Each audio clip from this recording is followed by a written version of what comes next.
la jeunesse sénégalaise en particulier. xam ngeen ni lu ne daj nañ ko nag ci xeex bi ñuy xeex moo tax ngeen war a am conviction que amuñu beneen choix bu dul réussir le projet pour lequel des dizaines de Sénégalais ont perdu la vie. Est-ce que vous êtes prêts pour que ñu réussir projet boobu?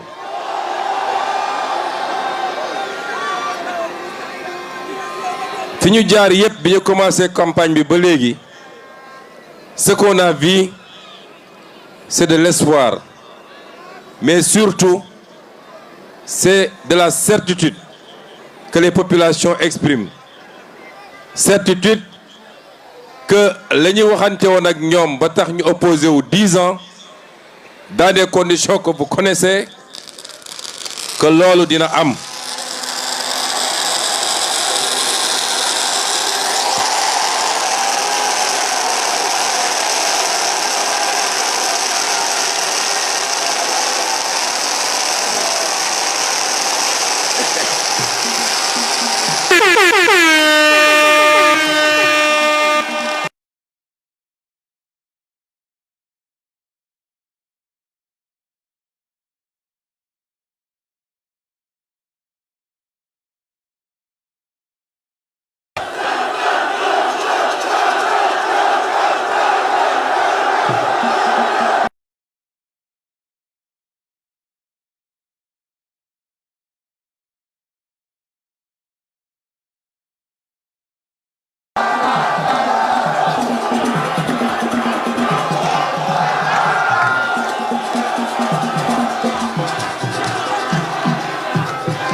moo tax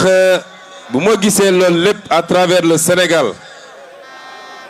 dama bëgg fu ngeen dajeeti ak waa boor bële mooy waa opposition wala ñiy tuddee seen bopp loolu bu ngeen dajeek ñoom laaj leen ñoom lan mooy seen problème lan la leen Ousmane Sonko def.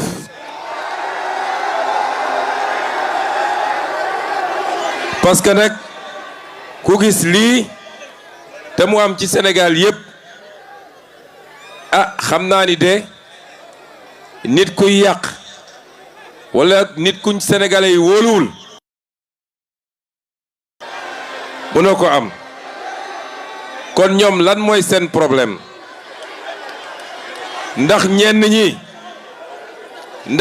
ñi mooy ñi ci bëri ci ñi ñu bokkal génération politique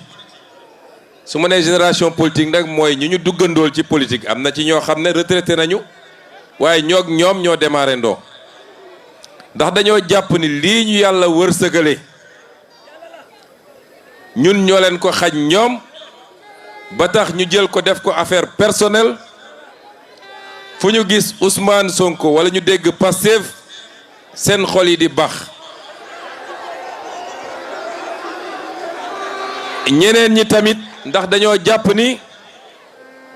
lañu yoroon ñoom foog ni ñoom gâteau bu ñu moomal seen bopp la te muy moomeelu askan wi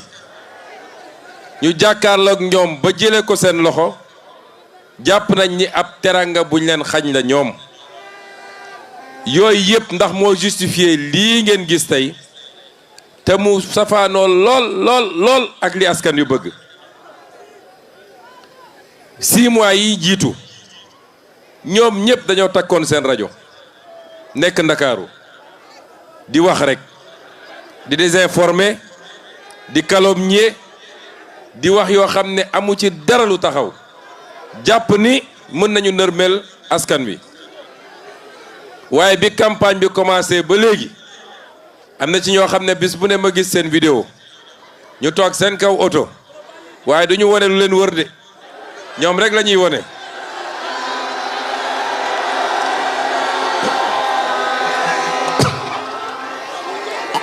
loolu li muy firnde mooy waxuma ko pour may leen buzz de ndax ne dañ naan soo waxee ci ñoom da nga leen di may buzz waaye raisonnement bi dafa am fi mu jëm mooy askanu Sénégal bokk na ci askan yi gën a yeewu ci àdduna. askanu Sénégal duñu ñuy nax ci wax ju bëri ak manipulation. bu ngeen seetee depuis quelques jours nag dafa mel ni seen stratégie xaw naa changé dem nañ ba ci biir gis ni nekk ci subaak ngoon am Sonko andil Sonko c'est pas payant moo tax temps yi xaw naa gëj a dégg ay attaques waaye du ñu bàyyi manipulation nag ci la ñuy dëkk li ngeen di dégg yëpp chaque jour ñu génne benn thème bu bees leen rek la wundu mooy le système est agonisant et lorsqu'un système pourri jusqu'à la moelle est agonisant, il faut l'achever et l'achèvement c'est le 17 novembre 2024 en votant massivement pour que ñu am une majorité bu kenn musul gis Sénégal loolu mooy achever le système définitivement. ndax Tambacounda pare na, ndax le pôle sud-est pare na, parce que fii waxu pôle lañ fi wax. may remercier tous ceux qui sont venus yokk ci liggéey bi ndax li ñu war a liggéey li ñu war a defar ci Sénégal ñëpp xaj nañ ci. donc messieurs les maires ñu ngi leen di gërëm di leen jaajëfal ñoo ngi féliciter tamit tous les militants et les militantes de Pastef. wallahi militants yu mel ni yéen waxuma Sénégal de waaye gisuma ko ci àdduna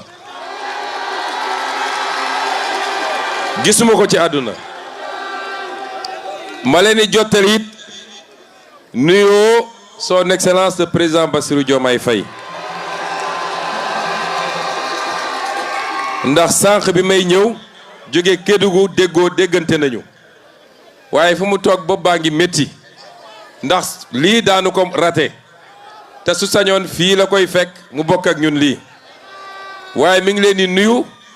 di leen gërëm tam ndax élection présidentielle bi man maa ñëwoon fii bi ñu séparé woo à partir de Kolda moom mu remonté ci Nioro man maa ñëw Tamba ngeen tertuma fii 2 heures du matin wala lu ko raw ngeen jëloon engagement ak ñun engagement boobu matal ngeen ko ba mu mat sëkk ci premier mi-temps bi. léegi nag deuxième mi-temps bi lañ jublu mbokki Kamba fii damay wax ci le pôle sud-est campagne thématique la ñu wax campagne boo xam dañ ko teg ci xam-xam. keroog am na candidat bu fi jaar nee na woo daf ñuy yedd nee na léegi am na ay études yu mu santaane woon ba ANSD def ko nee na man léegi mu may ñaan ma dem jëli études yooyu pour xool ko. gis nga étude ku nekk ci nguur pendant 12 ans defoo dara lu dul nga naan am na études yu ma bàyyi woon ci tiroir yi dem leen jël ko ñooñu waroon nañu am gàcce taxaw naan dañuy campagne électorale. mais le pôle sud-est moo boole ñaari région muy région de Kédougou ak région de Tambacounda. yéen waa Tamba yéen waa pôle sud-est dama bëgg ngeen am une fierté mooy Sénégal dañ dem ba andi benn stéréotype ñu ne Tamba même ñi fi mujjee am problème borom yoonu Bakel yi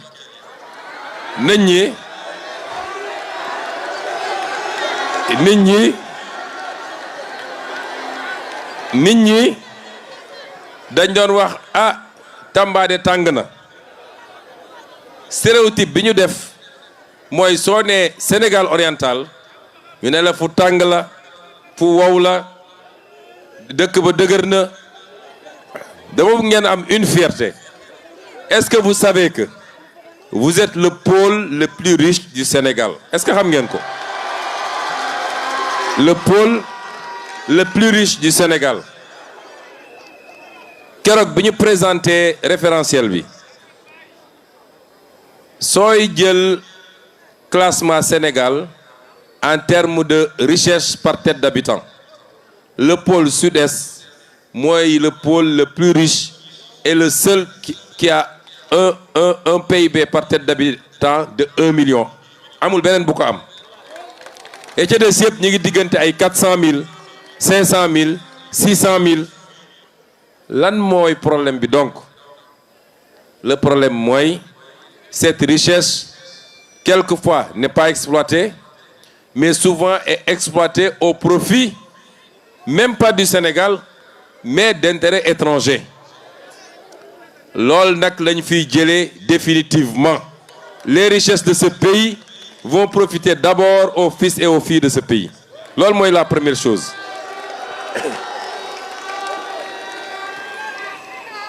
Le pôle sud-est bu ñuy wax tàngoor xam nga Dubaï amul fu ko gën a tàng ci àdduna, désert la. Dubaï, Arabie Saoudite désert la. Te ñëpp a ngi dem foofu tey lan moo ko waral mooy ba ñu amee pétrole wala ñu am gaz dañoo am seen fulla bu mat sëkk téye ko seen mbir réew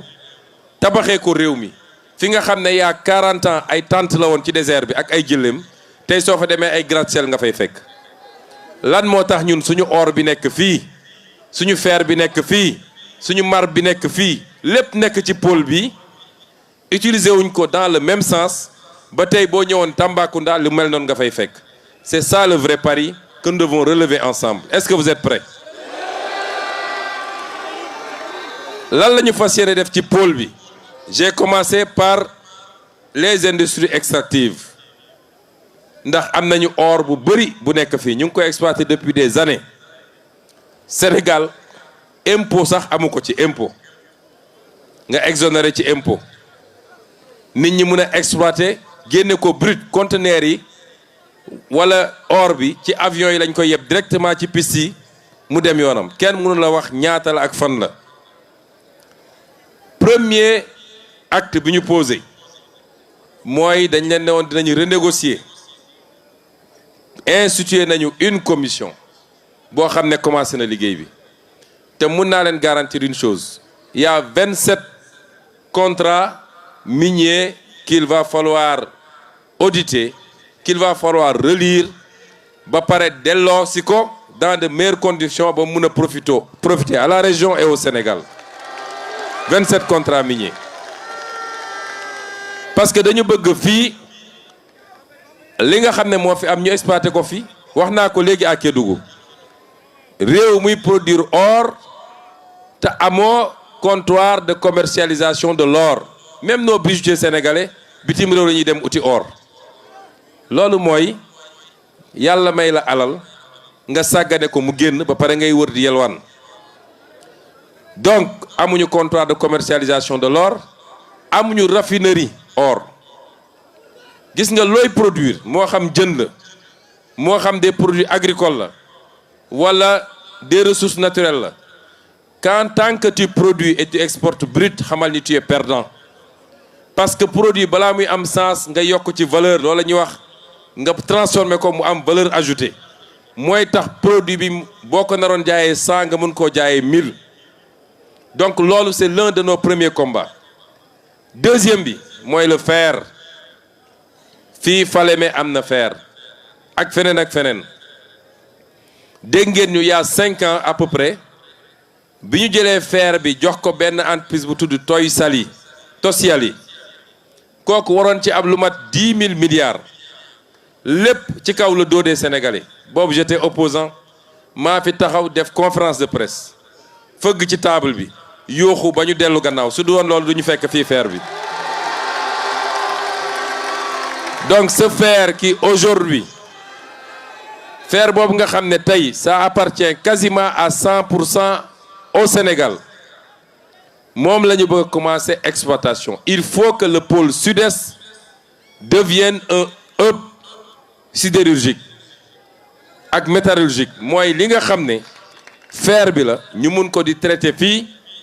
exploiter ko fii traiter ko fii gis nga li yëpp may wax nii. Au-delà du fait que ça va générer des milliers d'emplois moom mooy yor économie fii parce que à terme li ñu bëgg mooy que Tambacounda devienne une métropole régionale mais pour mu am lan mooy renforcer les métropoles foo mënul créer de l'économie mënoo fa créer de l'urbanisation nit ñi duñ ñëw installé wu wala suñu installé woo duñu tabax li ñu war a tabax moo tax loolu c'est extrêmement important en termes d'infrastructure tey ñi ngi bëgg a def université bu Tambacounda ma leeral ci dara parce que dañuy wër di wax nit ñi ne le nouveau régime moo bëgg a bloquer université bi déedéet ñun bi ñu ñëwee dañoo fekk ñaari projet université bu Tambacounda ak bu Matam ma ne gars yi nañ ko auditer parce que xam nañ gars yi li ñu fi nekkee woon mais soo ñëwee gis ay surfacturation yu jéggi dayoo est-ce que jàkkoor ngeen benn kër bu ñu war a tabaxal un enseignant les logements des enseignants benn kër sur 148 mètres carrés R+1 ñu war ko facturer 1 milliard 600 millions benn kër loolu foog ngeen yoon la xam nga man li ma neex ci gars yi mooy bu Ousmane Sonko di wax comme amatuñu argument dañ naan li mu wax yëpp fen la lu ma mus a wax feeñ na te li ma wax nii ci semaine yi di ñëw ba ñu pare élection législative bi ba installé assemblée bi di ngeen xam gars yi li ñu nekkee woon ci réew mi loolu moo tax ren quand le ministre de l'enseignement supérieur a voulu ne foog ñu ubbi université Tamba dama ko ne du ngeen ko ubbi parce que paraxe bi dina andi ñu yàq li ñu waroon defar prenons le temps de faire le travail correctement d'ici l'année prochaine parce que Tambacounda état bi mu nekk su dee amphithéâtre yi pareegul wala su dee logements sociaux yi pareegul étudiants yi war fee ñëw fan la ñuy jëlee ñoom ñëpp fu ñu mën a louer ba nekk dans des conditions normales de travailler c'est parce que capital bi mu doon wuyoowul ak li mu waroon doon mooy tey ñaata réceptif hôtelier ñoo nekk Tambacounda ñaata complexe ñoo fi nekk yoo xam ne tey soo amoon 5000 personnes qui viennent pour un événement ñoom ñëpp war nañoo mën a dëkk dans des conditions normales loolu nag li koy andi mooy nga tabax koom-koom li ma wax ci fer bi wax ko ci or bi ak yeneen ressources yi fi am suñ ko toggee niñ ko war a toggee loolu mooy générer les richesses qui permettent de construire cette métropole que nous voulons. Kédougou doit être une métropole secondaire à l'horizon 2050 suñu nee métropole nag mooy lan ñu fi yàgg a voyager gis nañ dëkk yi ñu naan dëkk yi dañoo développé naka la mel Kédougou laa jóge waaye Moustapha Guirassy xam nga ni Kédougou en tant que capitale régionale xam nga ni des na lu bëree bëri kon loolu mooy liggéey bi boo jëlee activité agricole fii bokk na ci les régions les plus agricoles coton bi foño bi gerte bi ak tous les produits horticoles yi ñu fi mën a béy c'est pourquoi l'agropole bi ñu war a def fii muy l'agropole sud-est parce que li importance agropole yi mooy dootoo bay rek di génne da ngay bay transformer sur place l'industrialisation du Sénégal dont on vous parle loolu mooy idée bi parce que c'est ça qui crée des emplois et c'est ça qui va nous permettre de vous redonner espoir vous les jeunes de ce pays à rester ici et non pas à partir dama musa wax benn phrase ma ne tubaab bi ñu ngi bëri lu ñuy wax immigration mais immigration amul li am mooy boo ñëwee foqati alalu nit ñi alal seen alal yoon bi mu topp moom la ñuy topp boo jëlee oru Kédougou bi yóbbu defoo fi investissement créé fi emploi waa Kédougou topp ñoom it seen or fekk si la fi nga ne c'est ça l'immigration en réalité boo jëlee jën bi yóbbu pêcheurs yi topp la boo jëlee suuf si ñi doon bay te mënuñu xaj Dakar topp la ñoom it c'est ça qui amène l'immigration c'est ça qu'on doit inverser dans ce qu'on est en train de faire le tourisme est un autre volet important ku wax fii ce pôle wax les sites qu'il y a les sites historiques le fort de Bakel le truc des circoncis nu ñu ko tuddee am na les parcs naturels comme le parc Niokolo-Koba les chutes de Dindéfelo ak li nekk ci gannaaw mooy les chimpanzés nga xam ne fii rek la am est-ce que xam nga ni soo demee Rwanda les touristes payent $1 500 pour visiter les chimpanzés soo ñëwee fii les touristes ne payent même pas $100 pour visiter les chimpanzés lan mooy différence bi mooy aménagement yi ñu def complexe yi ñu def pour nit ñi bu ñu ñëwee mën a def du tourisme de manière convenable donc tourisme fii dans ce site-là ak la richesse socio-culturelle des Bassari des Bidjik leur danse leur art culinaire nga xam ne tey mënoon nañ ci def lu extraordinaire nit ñi di jógee fu ne di ñëw visiter loolu bokk na ci un des piliers de ce pôle mais li yëpp mënoo ko def te amul infrastructure foofu d'accord naa ci ak ki ko wax léegi c'est pourquoi le corridor chemin de fer bi nga xam ne Dakar Bamako mais it buy remonter ba Bakel en passant par Falémé bi pour l'exploitation du fer bii dem ba Kédougou ak biy wàccaat dem ba Casamance boo seetaanee le plan Sénégal bi ñu wane sur les corridors tu verras que loolu mi ngi au cœur de la vision 2050 c'est extrêmement important parce que c'est sans ces infrastructures il est impossible li nga bëgg est-ce que xam nga ni feeru Falémé bi def na léegi 50 ans depuis qu'on a décidé de l'exploiter exploité wuñu ko parce que option bi ñu jëloon c'est l'exportation brute or fer bi il faut mu ànd ak chemin de fer bu koy yóbbu mais également ak fu ñu koy exploiter ak fu ñu koy transformer yii yëpp bu ñu ko dajalee day dellu si li ma waxoon mooy pôle bii tey moo ëppale théoriquement laa wax nag théoriquement soo jëlee revenu par tête d'habitant moo ëppale ci Sénégal yëpp mais quand tu crées une croissance extravertie mooy li xew Sénégal depuis presque 10 ans ñu naan ñu on a une croissance de 7% te njëriñul Sénégalais yi parce que 80% de cette croissance est captée par des intérêts étrangers bu ñu wëlbatee loolu nag ba mu dellu si fii la ñu bëgg à l'horizon 2050 ce pôle continuera à être le pôle le plus riche avec 4 millions par tête d'habitant mais mu doon 4 millions boo xam ne luy des fii la ci biir pôle bi en tout cas au moins les 90% des ci biir pôle bi lii mooy la vision 2050 et c'est à ça qu'on vous convoque est-ce que vous êtes prêts à accompagner le président Bassirou Diomaye Faye pour la réalisation de lii ma leen wax nii particulièrement vous la jeunesse pour ngeen accompagner ko nag je vais vous donner quelques recommandations la première c'est la patience réew kenn du ko tabax ci benn fan réew boo dégg mu développé suñu la waxee fan la nekkoon il y a 70 ans fan la nekkoon il y a 45 ans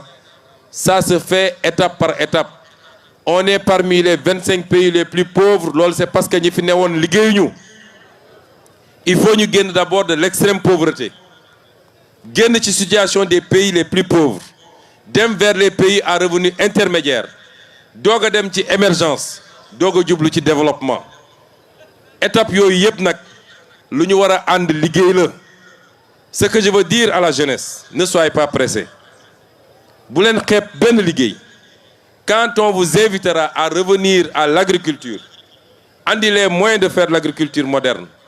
mooy andi le matériel qu'il faut financer l'agriculture mettre en place un système pour que lu nit ñi bay ñu jënd ko la ñu bëgg mooy leen les jeunes bu leen xeeb loolu jàpp ni tout le monde doit être dans les bureaux avec climatiseurs et cravate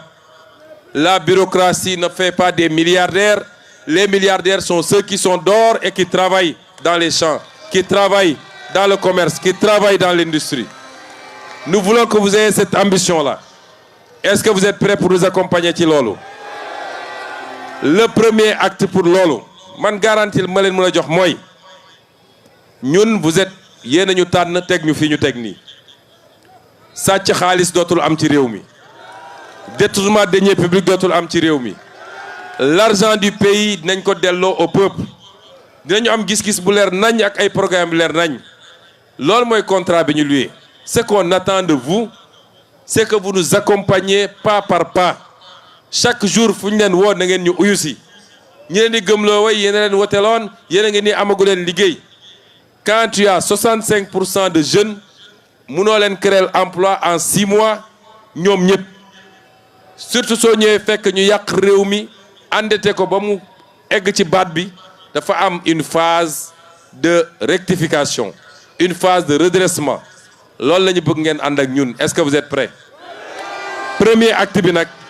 mooy élection législative bi ngeen jox ñu les moyens de gouverner parce qu'il nous faut gouverner 6 mois yi passé yoruñu assemblée nationale est-ce que dégg ngeen ñu voter une seule loi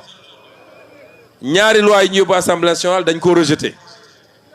fexe nañu sax pour daaneel sama gouvernement kon su ngeen bëggee programme bi ñu leen tëral ñu dérouler ko rapidement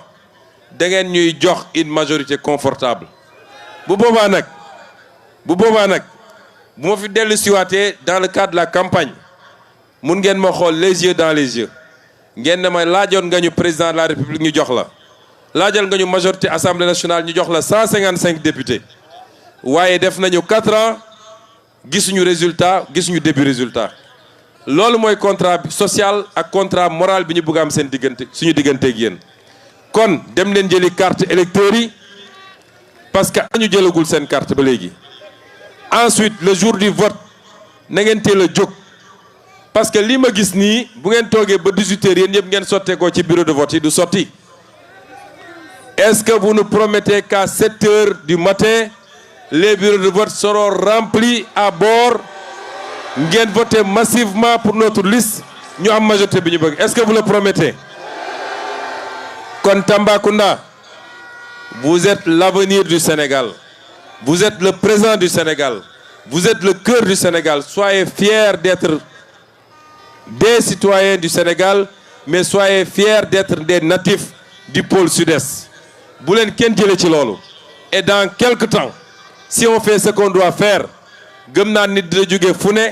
di ñëw Tambacounda installé wu pour pouvoir travailler décemment, mais du waa Tambacounda ñooy émigrer pour dem Dakar. Je vous remercie pour votre attention. Salam alaikum.